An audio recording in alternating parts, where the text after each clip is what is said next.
Hello student, स्वागत है एक बार आपका फिर से मिस्ट्री के यूट्यूब के स्टडी मंत्र चैनल पर। जैसा कि हम लोग डिस्कस कर रहे थे आपके प्रीवियस ईयर के क्वेश्चन, तो उसी को हम लोग आगे स्टडी करते हैं कि आगे है आपकी PCD program cell death of cells called apoptosis. की इस प्रकार की प्रोसेस को अपोप्टोसिस भी कहा जाता है।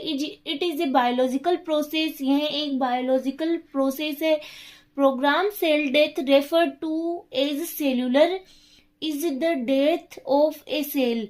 एक जो सेल होती है उसकी, जैसे कि कोई सेल्यूलर डेथ हो रही, तो वो किसके अंतर्गत आ रहा है? प्रोग्राम्ड सेल डेथ के अंतर्गत ही आता है। It is used during early development to eliminate unwanted sales.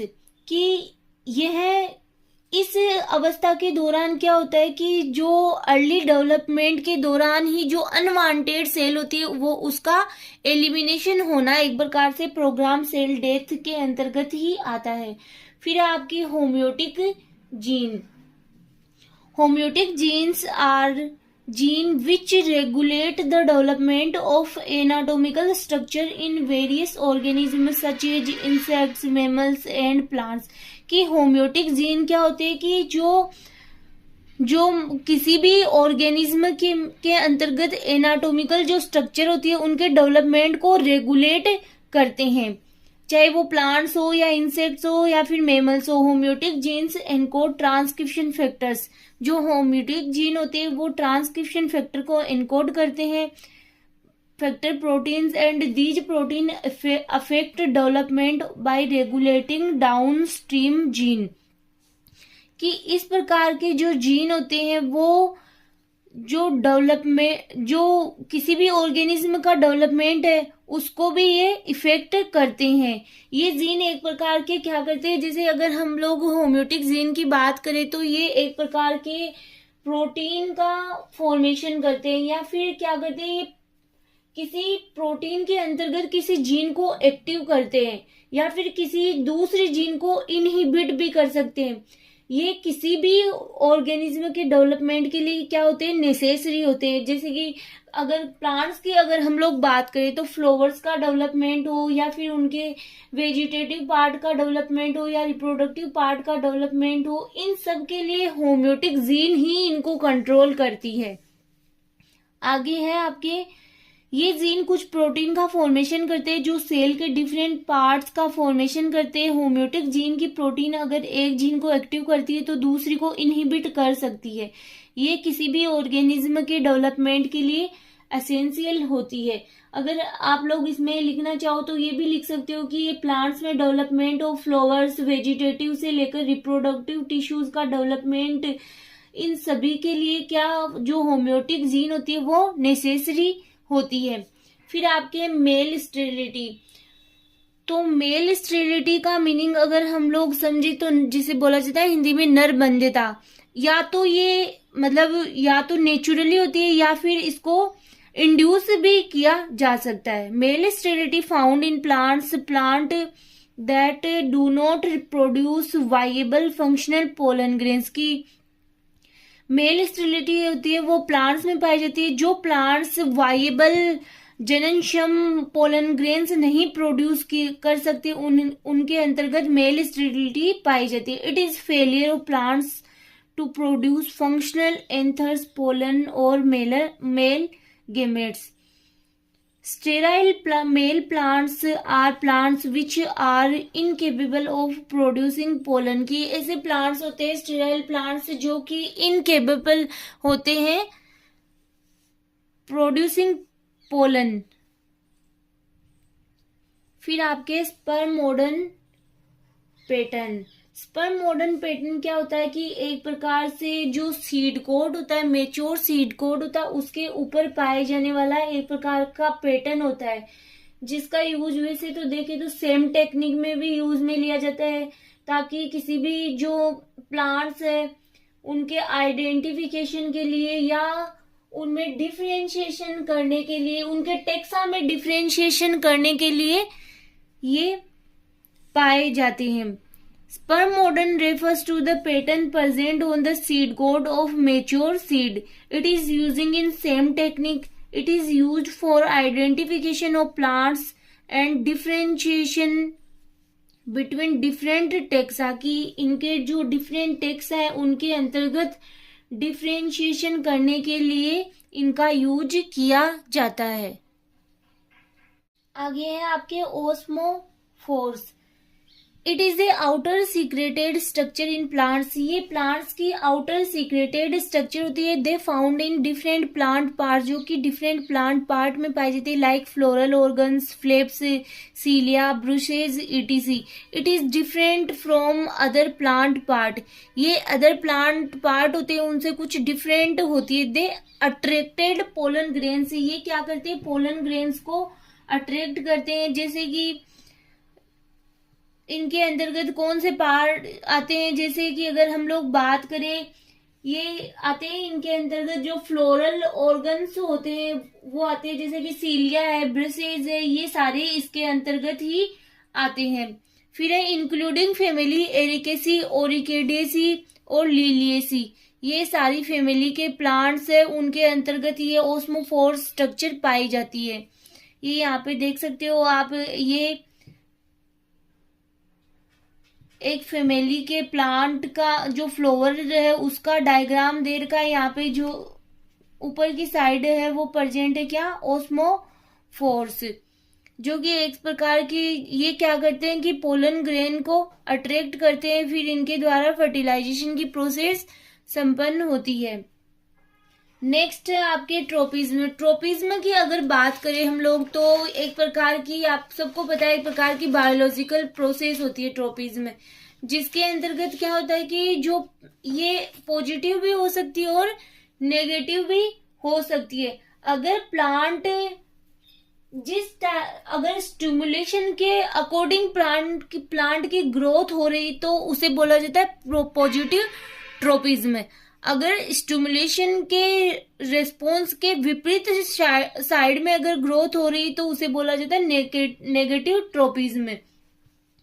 Tropism is a biological process. Plant tropism refers to the directed movement of an organ or organism in response to external stimulation, because plant की growth light, gravity, water and touch से effect होती है। अगर स्टिमुल्स मतलब उद्दीपन की तरफ growth की डायरेक्शन है तो वह पॉजिटिव ट्रोपिज्म कहलाता है, और यदि स्टिमुल्स के अपोजिट डायरेक्शन में ग्रोथ है तो वह नेगेटिव ट्रोपिज्म कहलाता है। Tropism include phototropism, response to light, geotropism, response to gravity, chemotropism, response to particular substances या chemicals, hydrotropism, response to water, ETC. तो ये अलग अलग ट्रोपिज्म के टाइप है। नेक्स्ट है जीन हेल्प्स इन अर्ली, है आपके gene helps in early anther development. तो सबसे पहले यहाँ पे लिखा हुआ इन अरेबिडोसिस। जो अरेबिडोसिस एक प्रकार का फ्लावर प्लांट है, उसके अंतर्गत देखते हैं हम लोग कौन से जीन है जो एंथर डेवलपमेंट को इफेक्ट करते हैं। सबसे पहले यहाँ पे APE-TA3, AP3, फिर है pistillata PIAG, agamous help in anther development. ये जीन है जो आपके अरेबिडोसिस में एंथर डेवलपमेंट में हेल्प करते हैं। एक AP3, एक PI और एक अगेमस। फिर है जो स्पोरोसाइटिलेस और nozzle SPL and ZZ gene are transcription factor को एनकोड करता है। It is help in early anther development. फिर है MPK3 and MPK6 gene mitogen activated protein kinase, जिसको बोला जाता है MAPK को एनकोड करते हैं। It is also help in anther development. फिर है MYB33 एंड MYB65 डाईफंक्शनल टेपिटम 1, जिसको शॉर्ट फॉर्म में बोला जाता है DYT1,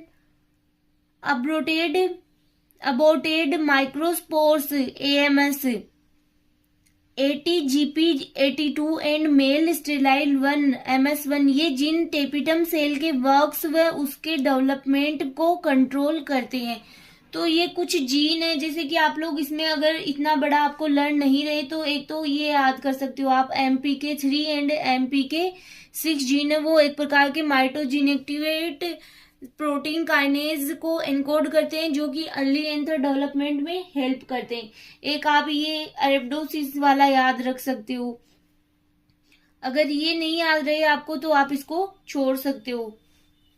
एपोमिक्सिस, एपोमिक्सिस एक प्रकार का एसेक्सुअल रिप्रोडक्शन होता है, जो कि जिसके अंतर्गत हम लोगों ने पहले भी बात कर ली थी कि इसके अंतर्गत सीड का फॉर्मेशन होता है, वो विदाउट फर्टिलाइजेशन के होता है। Apomixis is an asexual reproduction that forms seed without fertilization and produce a maternal clone in plants. फिर है रिप्रोडक्शन बाय स्पेशल स्पोरोफाइटिक और गेमेटोफाइटिक टिश्यूज विदाउट फर्टिलाइजेशन। ये दो टाइप के मतलब एपोमिक्सिस के टाइप्स है, sporophytic and gametophytic. It plays an important role in hybrid seed production. 3 types of apomixis are recognized, diplospory, apospory और एडवेंटियस एम्ब्रियोनी, जिसके बारे में हम लोग आगे डिस्कस करेंगे कि डिप्लोस्पोरी क्या होता है, एपोस्पोरी क्या और एडवेंटियस एम्ब्रियोनी क्या होता है। नेक्स्ट है आपके कोलेटर्स। तो कोलेटर्स भी एक प्रकार की प्लांट स्ट्रक्चर होती है, जो कि जिसके अंतर्गत हम लोग अगर बात करें कि ये एक प्रकार की सिक्रेटरी हेयर्स होते हैं, जो कि क्या होते हैं, मल्टी सेलुलर होते हैं। और अगर हम लोग बात करें ये प्रेजेंट कहाँ पे होते हैं, ये प्रेजेंट होते हैं जो पीटियोल्स होते हैं उनके बेस के पास प्रेजेंट होते हैं। Collaterals are plant structure multicellular secretory hairs found in near the base of petioles on stipules and sepals and on sepals के ऊपर भी ये प्रेजेंट हो सकते हैं। They are found in members of the Loganiaceae and Rubiaceae families. Their function is to protect the developing shoot apex. इनका mainly अगर function की बात करें तो है ये प्रोटेक्ट करते शूट अपेक्स को। नेक्स्ट है आपकी difference between early would and autumn would के बीच में डिफरेंस आपको बताना है, जिसमें कि अर्ली वुड को क्या कहा जाता है, स्प्रिंग वुड भी कहा जाता है, और ऑटम वुड को क्या कहा जाता है, लेट वुड भी कहा जाता है। तो यहाँ पे है it is formed during early season, it is formed during winter season. Wood colour is lighter, wood colour is darker, it has a lower density, it has a higher density. जैसे कि अगर हम लोग बात करें जो डार्क कलर की would होती है वो उसकी हायर डेंसिटी होती है, और अगर लाइट कलर की वुड है तो उसकी लोअर डेंसिटी होती है। It is also called early wood, it is also called late wood. It consist the major part of the annual ring. यह जो एनुअल रिंग होती है उसका मेजर पार्ट अर्ली वुड के द्वारा बना हुआ रहता है। It consist the narrow strip of the annual ring, और जो एनुअल रिंग होती है उसकी एक स्मॉल सी मतलब नेरो यानी सकड़ी जो खांच होती है वो केवल लेट वुड की बनी हुई रहती है। Xylem fibres are fewer in number, की जाइलम फाइबर होते हैं वो बहुत कम पाए जाते हैं संख्या में। Abandoned xylem fibres are produced. फिर है एरिल्स। एरिल्स की अगर हम लोग बात करें तो आप देख सकते हो जो लीची होती है उसमें आप एरिल पार्ट देख सकते हो कि ये एक प्रकार की स्पेशलाइज आउटग्रोथ होती है सीड के अंतर्गत, जिसके अंतर्गत जो सीड होता है वो कंप्लीटली कवर होता है। तो यहाँ पे अगर हम लोग इसकी डेफिनेशन की बात करें, an aril also called arillus, it is a specialized outgrowth from a seed that completely covers the seed. For example, a lychee. Aril grows from the attachment point of the seed to the ovary. कि aryl होता है वो कहाँ से grow होता है, seed के जहां से उसकी सीड होता है, जहां से उसकी ओवेरी का अटैचमेंट होता है वहां से एरिल की ग्रोइंग होती है। नेक्स्ट है क्विसेंट सेंटर, जिसको बोला जाता है शांत क्षेत्र। इसके ऊपर भी हम लोग पहले भी डिस्कस कर चुके, जब हमने पढ़ा था कि सूट एपिकल मेरिस्टेम उसका ऑर्गेनाइजेशन जब हम लोगों ने स्टडी किया था, तो उस टाइम हम लोगों ने इसके ऊपर भी थोड़ा बहुत डिस्कस किया था कि ये एक प्रकार का ऐसा क्षेत्र होता है जहाँ की सेल्स होती है वो एक प्रकार से इनएक्टिव सेल्स होती है, या फिर जहाँ पर जो डीएनए आरएनए होते हैं वो बहुत लेस पाए जाते हैं। Discovered by Clowes 1956 in root of Zea mays, की ये जो क्विसेंट सेंटर है उसको किसने डिस्कवर किया था? क्लाउज नामक साइंटिस्ट ने डिस्कवर किया था इन 1956 में जियामेज की रूट में। प्रेजेंट ओनली मोनोकोड रूट्स, और ये ओनली मोनोकोड रूट में ही पाया। बिटवीन डर्मेटोजन एंड कैलिप्टोजन और between root cap and meristematic tissue, की ये या तो डर्मेटोजन एंड कैलिप्टोजन के बीच में पाया जाता है, या फिर ऐसे कहा जा सकता है ये कि रूट केप और मेरिस्टेमेटिक टिश्यू के बीच में पाया जाता है। ग्रुप ऑफ इनएक्टिव सेल्स का ग्रुप होता है। इसके करेक्टर्स की बात करें तो less RNA DNA, less protein synthesis, light cytoplasm and small nucleus cell division, very less mitochondria and ER less develop होती है। जैसे कि हम लोग अगर बात करें, ये है आपके रूट एपिकल मेरिस्टेम का डायग्राम, आप लोग देख सकते हो। तो ये यहाँ वाला रीजन है, इसे कहा जाता है शांत क्षेत्र। तो ये किसके मध्य प्रेजेंट है? अगर हम लोग ऐसे बात करें तो ये है डर्मेटोजन और कैलिप्टोजन के बीच में, ये वाला पार्ट दे रखा आपके कैलिप्टोजन। या फिर अगर बात करें ये रूट केप और हाईली मेरिस्टेमेटिक क्षेत्र, जो यहाँ वाला रीजन होता है वो हाईली मेरिस्टेमेटिक होता है, तो इनके बीच में प्रेजेंट होता है। फिर इसका फंक्शन देखें तो replacement of damage cells of meristematic tissue. थीलियम, एंडोथीलियम की अगर हम लोग बात करें तो एक प्रकार का अध्यावरण होता है जो कि क्या होता है कि जिसमें कि क्या होती है, जो बीजांडकाएं होती है उसकी कोशिकाएं शीघ्र ही नष्ट होती है, या फिर ऐसे ओव्यूल के अंतर्गत एक प्रकार का इंटेग्यूमेंट पाया जाता है, जो कि क्या होता है, रूपांतरित होकर के एक प्रकार की इनर लेयर या फिर जो न्यूट्रिशन लेयर है उनका फॉर्मेशन करता है। तो in some plants unitegmic and 10 nucleate ovules, कुछ प्लांट्स होते हैं उनमें जो ओव्यूल्स होते हैं वो यूनिटेगमिक या फिर 10 न्यूक्लिएट होते हैं। The inner layer of the integument, जो इनर लेयर होती है इंटेग्यूमेंट की, वो स्पेशलाइज्ड होकर for nourishing the embryo sac and this is called integumentary tapetum और एंडोथीलियम। अगर आपको इंटेग्यूमेंट्री टेपिटम या फिर ऐसे पूछा जाए एंडोथीलियम क्या होता है, तो दोनों ही एक ही होते हैं।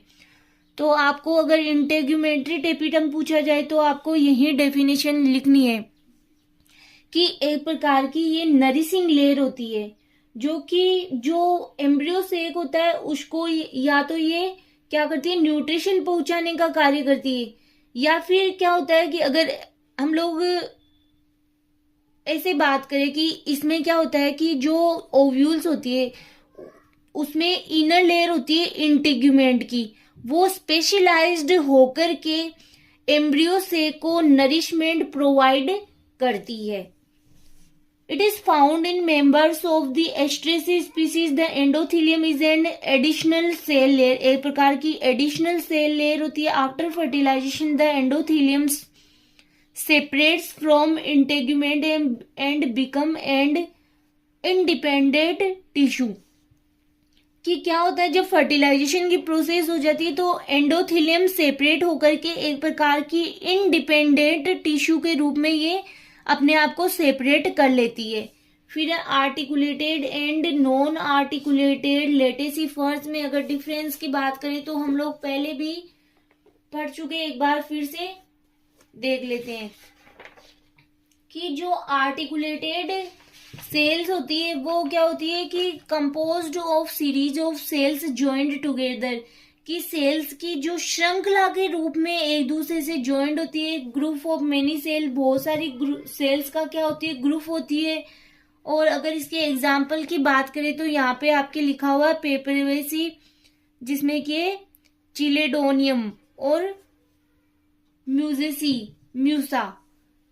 फिर है non articulated similar in shape to the vessels, some elongated and branched individual cells, कुछ सेल इलोंगेटेड होती है और कुछ ब्रांच्ड भी हो सकती है। These are multi nucleated cells develop from single cell, एक सिंगल सेल से ही डेवलप होती है। सीक्रेट लेटेक्स, इसके एग्जाम्पल में यूफोर्बिएसी और एपोसाइनेसी। 1/2 फाइलोटेक्सी और डाइस्टिगस फाइलोटेक्सी। तो 1/2 फाइलोटेक्सी होती है। इस प्रकार की फाइलोटेक्सी में जो लीव्स होती है वो 2 वर्टिकल रोज में अरेंज रहती है। अगर हम लोग बात करें, जैसे हम लोग बात कर चुके हैं 1/3 फाइलोटेक्सी की, तो उसमें हम लोगों ने क्या पढ़ा था कि जो 4th लीव थी वो 1st लीव के अबोव थी। तो अगर हम लोग इसमें बात करें तो इसमें होता है जो 4th लीव होती है वो होती है 2nd लीव के अबोव। तो देखते हैं क्या होता है 1/2 फाइलोटेक्सी। इस टाइप की फाइलोटेक्सी में लीव्स 2 वर्टिकल रोज में अरेंज रहती है, अर्थात एक स्पाइरल चक्र को पूरा करने में पहले नोड पर प्रेजेंट पहली लीफ के ऊपर 3rd लीफ प्रेजेंट होती है। It is present in pedi, barley and wheat में ये प्रेजेंट होती है। द लीव्स आर 2 रैंक्ड, इस प्रकार की फाइलोटेक्सी को 2 रैंक्ड फाइलोटेक्सी भी कहा जाता है। The 3rd leaf is above the 1st leaf and 4th leaf above the 2nd leaf. तो आप यहाँ पे देख सकते हो, अगर स्पाइरिकल की बात करें इसके एक चक्र में, तो 4th लीफ है वो 2nd लीफ के अबव और 3rd लीफ है वो 1st लीफ के अबव है। फिर वापिस से बात करें तो 5th लीफ है वो 3rd लीफ के अबव। तो इस प्रकार से ये स्पाइरिकल जो चक्र है वो चलता रहता है। तो यहाँ पे भी आप लोग देख सकते हो। फिर है heterostyly. Heterostyly is an adaptation to prevent self pollination की। हेटेरोस्टाइली एक प्रकार का अडेप्टेशन होता है जिसके अंतर्गत जो सेल्फ पोलिनेशन होता है वो तो क्या होता है कि उसको तो रोका जाता है और क्रॉस पोलिनेशन करवाया जाता है। Heterostyly is a unique form of polymorphism where the presence of 2-3 types of flower with different heights of styles and stamen. For example है प्रिमरोज, प्रिमुला वल्गेरिस। अगर हम लोग बात करें कि जो आपके हेटेरोस्टाइली किस प्रकार से प्रेजेंट होती है, जैसे कि आपके ये मान लो ये कोई फ्लावर है,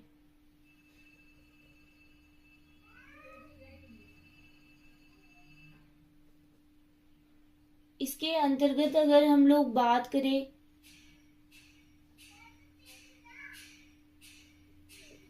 तो या तो जो स्टिग्मा होती है वो बहुत छोटी होती है और जो स्टाइल होती है वो बहुत बड़ी होती है। तो क्या होता है कि इसमें क्या लिखा हुआ है यहाँ पे कि सेल्फ पोलिनेशन को प्रिवेंट रोका जाता है, तो वो अपने आप ही इसमें सेल्फ पोलिनेशन नहीं होगा। या फिर अगर बात करें कि इस प्रकार से भी प्रेजेंट हो सकते हैं कि जो स्टिग्मा है वो तो बहुत ज्यादा लंबी है और जो मेल पार्ट है वो बहुत ज्यादा छोटी है। तो इसमें भी क्या होगा कि क्रॉस पोलिनेशन ही होगा, क्योंकि यहाँ से पोलन ग्रेन है वो यहाँ तक पर नहीं पहुंच सकते, ये यहाँ पर तो जा सकते हैं। तो इसमें भी क्या होगा, सेल्फ पोलिनेशन नहीं होगा। तो ये हेटेरोस्टाइली डिफरेंट टाइप के स्टाइल का प्रेजेंट होना। नेक्स्ट है आपकी राइजोप्लेन। राइजोप्लेन होता है वो एक प्रकार की, जो अगर हम लोग बात करें तो एक जो रूट सरफेस के पास पाए जाने वाला जोन होता है जिसमें कि माइक्रो ऑर्गेनिज्म भी प्रेजेंट होते हैं रूट के पास में। तो rhizoplane is the root surface zone where micro organism attach using surface structure such as flagella है, फिम्बरी है और cell surface polysaccharides.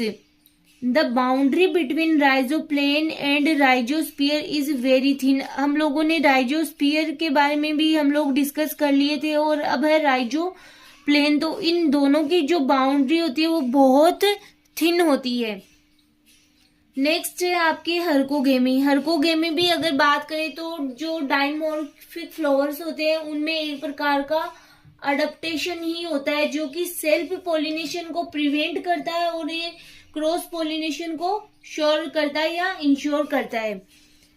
Hercogamy is an adaptation in dimorphic flower in which anther and stigma are placed at different position, जिसमें कि anther और stigma है वो different position पर present होता है। Herkogamy is an adaptation to prevent self pollination and ensure cross pollination.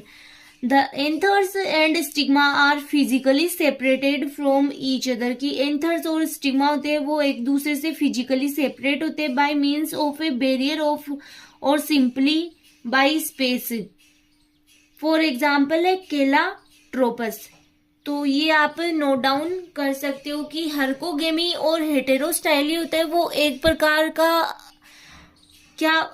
का adaptation ही है जिसमें दोनों में ही इनमें क्या होता है कि जो क्रॉस पोलिनेशन है वो ही हो सकता है, इनमें सेल्फ पोलिनेशन नहीं हो सकता है इस प्रकार के फ्लावर्स में।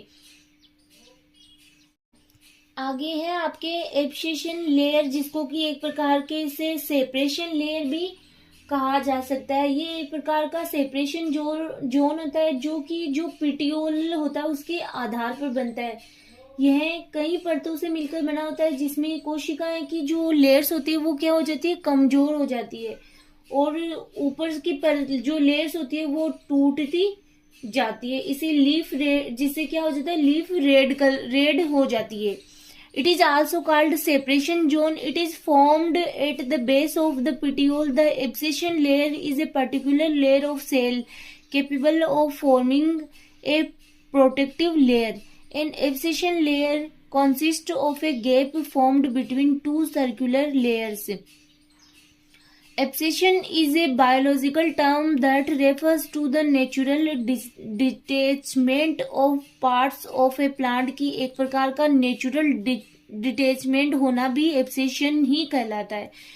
फिर आपके हैं कि स्केटुलम, जिसमें कि क्या होता है, ये एक प्रकार की स्ट्रक्चर होती है जो कि सीड में पाई जाती है।